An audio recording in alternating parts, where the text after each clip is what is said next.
अशोक जी, आज हम चर्चा ये कर रहे हैं, क्योंकि बाकी तो सब बातें आई गई सुबह से, मुलायम सिंह यादव बना कैसे जाता है।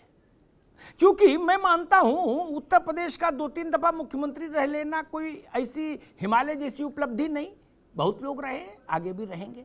ठीक, राज्य लोकसभा में कुछ बार चुन के आ जाना, पीएम सईद साहब 10 बार चुन के आए लक्षद्वीप से, वो भी इतनी बड़ी बात नहीं।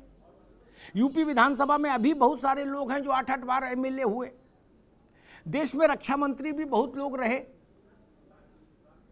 तब फिर आखिर मुलायम सिंह कैसे हो गए और मुलायम सिंह बना कैसे जाता है? अशोक जी, आपने उस परिवार को बहुत नजदीक से देखा।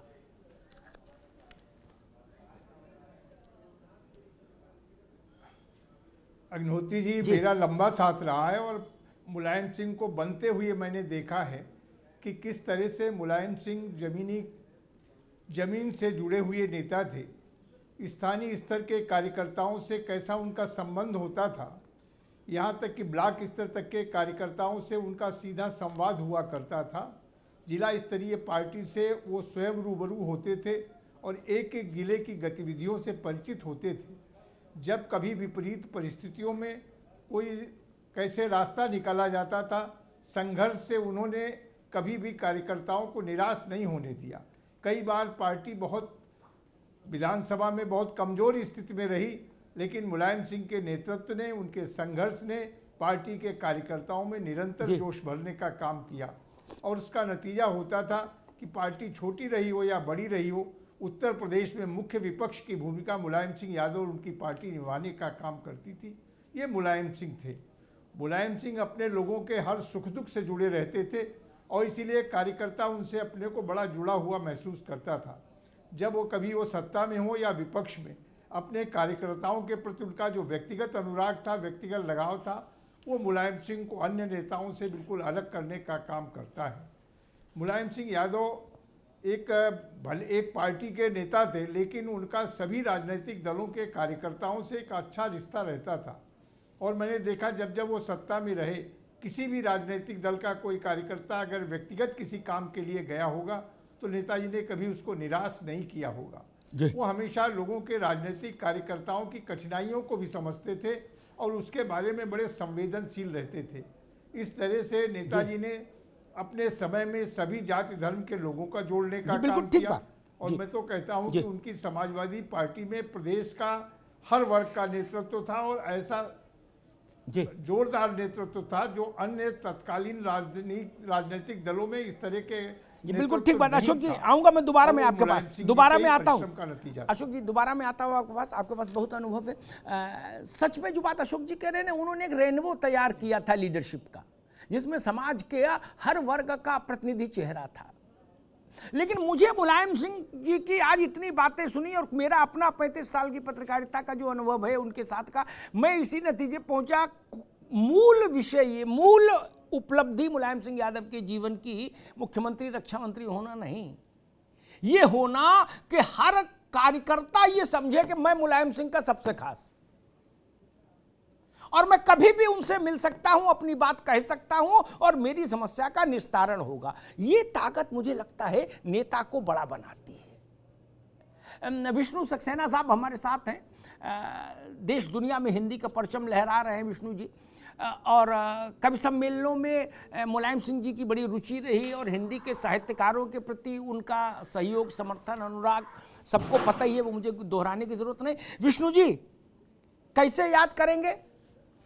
क्योंकि हिंदी की लड़ाई भी मुलायम सिंह लड़ते रहे और गोपाल दास नीरज से लेके और तमाम लोग हैं हिंदी के जो लोग रचनाकार हैं, उन सबके साथ उनका अपना व्यक्तिगत एक रिश्ता रहा।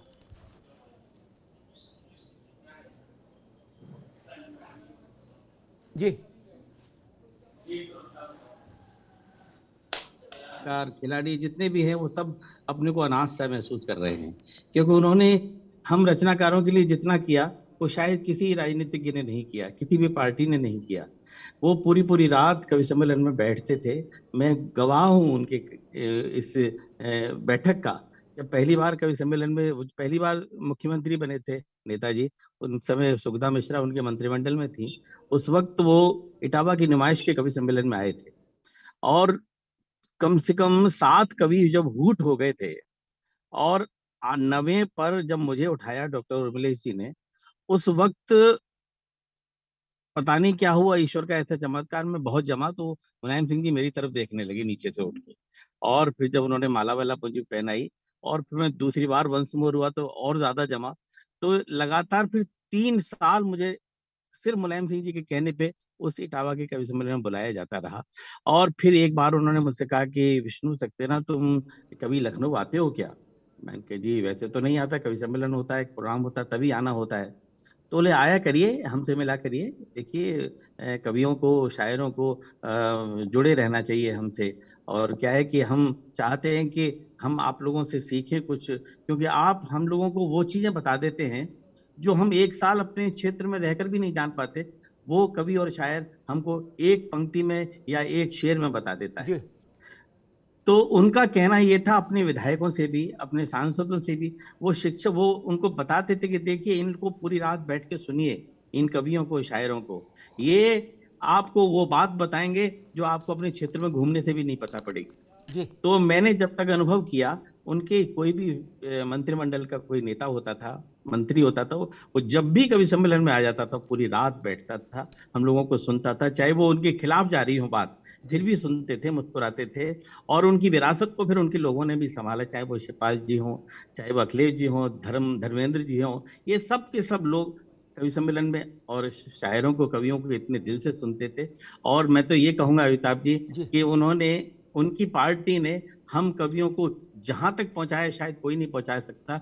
मंत्रिमंडल तक में स्थान दिया, राज्यसभा का राज्यसभा में बिठाया, हमारे उदय प्रताप जी राज्यसभा में रहे। और देखिए हमारे विधान परिषद में अभी वसीम बरेलवी साहब निपट के अभी उनका कार्यकाल समाप्त हुआ है। तो मंत्री पद के दर्जे दे दिए शायरों और कवियों को, और इससे ज्यादा क्या। वो एक ऐसी विचारधारा के थे, जहां तक मैं समझता हूँ, जो पुराने राजा महाराजा होते थे, अपने दरबार में निंदक नियरे राखिए आंगन कुटी छवाए, वो अपने पास उन लोगों को रखते थे, शव कवियों को, शायरों को, और जिससे वो बता सके कि हम अपने राज्य में कितनी गलतियां कर रहे हैं, कौन कौन से अच्छे काम कर रहे हैं। और उनको हम आते हैं दोबारा आपके पास। अंशु अवस्थी जी भी जुड़ गए हैं, कांग्रेस के प्रवक्ता। अंशु भाई का बहुत स्वागत है। मैं दीपक जी के पास आऊंगा, दीपक मिश्रा जी के साथ पास। करीब 3-4 साल पहले, या ज़्यादा और समय हो गया होगा, नहीं ज़्यादा समय हो गया, हाँ, मतलब 2017 से पहले की बात, भाजपा की सरकार से पहले की बात, जब अखिलेश जी की सरकार थी। तो मुलायम सिंह जी ने समय मिला तो उन्होंने कहा कि भाई, ऐसी चर्चा हुई तो उन्होंने कहा कि नेता के लिए ये जरूरी है अग्निहोत्री कि 1000-2000 आदमी रोज मिले। बोले इसका कोई विकल्प नहीं, इसका कोई शॉर्टकट नहीं, खुद मिलना चाहिए और लोगों को लगे कि उससे मिलना सरल है। वो दरवाजा खोले रखना भी मुझे लगता है मेकिंग ऑफ मुलायम सिंह, जिसकी ओर अशोक जी इशारा कर रहे थे, का एक बड़ा हिस्सा होता है। दीपक जी, आपने एक बहुत लंबा समय नेताजी के साथ गुजारा है और बहुत नैकट्य के साथ गुजारा है। क्या कहेंगे कि मुलायम सिंह बना कैसे जाता है? बाकी वो कब क्या रहे, विधायक रहे, सांसद रहे, लोकसभा रहे, क्या रहे, वो तो सबको पता ही है, अखबार में छपी रहा है, टीवी में दिख ही रहा है।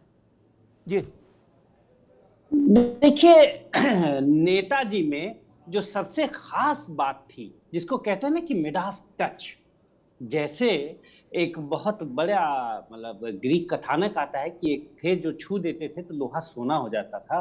तो नेताजी का जो सबसे खास गुण था वो यह था कि जो भी उनके संपर्क में आता था, उनके साथ 5-6-10 मिनट बैठ लेता था, उसे यह एहसास होता था कि वो अचानक अपने कद से कई गुना बड़ा हो गया। सामान्य नेताओं में वो मुख्यमंत्री भी बन जाए, प्रधानमंत्री भी बन जाए, आदमी जब उठ के मिल के निकलता तो लगता है कि यार वो मेरा कद कितना छोटा है। लेकिन नेताजी से मिलने के बाद लगता था कि मेरा कद इतना बड़ा है। मुझे ठीक से याद है कि मैं लोहिया भगत और समाजवाद एक पुस्तक लिखा था, मिले उनके पास ले गया कि नेताजी इसका विमोचन मुझे आपके द्वारा कराना है, कर देंगे। और उसके बाद पुस्तक में वहीं दे के चला आया। दूसरे दिन कार्यक्रम था, सरकारी कार्यक्रम था, वो मुख्यमंत्री थे, ध्यान से हट गया लोगों के, मेरे खुद ध्यान से हट गया। मैं 20-25 किताबें लगा, तब तक अचानक नेताजी कहते थे उसको बुलाओ, दीपक को बुलाओ, बुलाओ बुलाओ बुलाओ, ऐसे बोलते थे बार बार किताब का विमोचन किया और कहा, अब देखिए मेरे जैसा छोटा आदमी या किंचन जिसको कहा जा सकता है, कैसे उन्होंने अचानक मानसिक रूप से कितना बड़ा कर दिया। क्या लोहिया और भगत सिंह पर किताब लिखा, और मैं सौभाग्यशाली हूं कि मुझे उन पर किताब लिखा का विमोचन कराऊं, और मेरा यह भी सौभाग्य है कि इसने मुझे चुना। ये उनका कद था। आप देखिए, अभी आदरणीय विष्णु सक्सेना जी को मैं सुन रहा था, मुझे वह कथन याद आ गया रामधारी सिंह दिनकर जी का, जो डॉक्टर लोहिया के लिए उन्होंने कहा था कि 1000 साहित्यकार भी हिंदी को उतना सशक्त नहीं कर सके जितना एक अकेले लोहिया जी ने किया। तो आज मुझे लगता है कि कमोवेश वह शब्द भले न हो, लेकिन रामधारी सिंह दिनकर जी की इस भावना को आज कहीं न कहीं विष्णु सक्सेना जी रेखांकित कर रहे हैं। और तमिलनाडु में वो चले गए हिंदी का प्रचार करने। करुणानिधि जी ने कहा कि आप हम पे हिंदी थोपने आए, मुस्कुराते हुए। 2 मित्रों की बात थी, उन्होंने कहा नहीं, मैं आप पर तमिल थोपने आया हूं और मैं चाहता हूं कि आप मेरे यहां आवे और मुझ पर हिंदी थोपें। भारतीय भाषा को मजबूत करना है। यूपीएससी से उन्होंने जब अंग्रेजी की अनिवार्यता समाप्त की, तभी तो आज पब्लिक सर्विस कमीशन में गांव और गरीब के बच्चे भी डिप्टी कलेक्टर वगैरह हैं। और जब रक्षा मंत्री बने, आपने ठीक कहा अपनी पूर्व पीठिका में कि रक्षा मंत्री बहुत होंगे, मेनन जी से लेकर और वर्तमान रक्षा मंत्री तक, लेकिन मुलायम सिंह जी क्यों अलग हैं? उसके पहले शहीद की पत्नी अपने पति का चेहरा नहीं देख सकती थी, उसका पुत्र अपने पिता का अंतिम संस्कार नहीं कर सकता था। लेकिन नेताजी जैसे रक्षा मंत्री बने, उन्होंने इस दर्द को समझा, धरती के इस दर्द को समझा, और उन्होंने ये नियम बनाया कि नहीं, शहीद का भी उसके गांव और परिवार में अंतिम संस्कार होना चाहिए। तो ये थे मुलायम सिंह यादव जी। बस एक शेर उनसे कहूंगा कि मैं कोई शेर न भूले से कहूंगा उन पर, फायदा क्या जो मुकम्मल तहसीन न हो, कैसे अल्फाज के ढांचे में ढलेगा वो जमाल, सोचता हूं कहीं उनके तौहीन न हो। नेताजी शब्देदर थे और उनका योगदान भी शब्देदर है।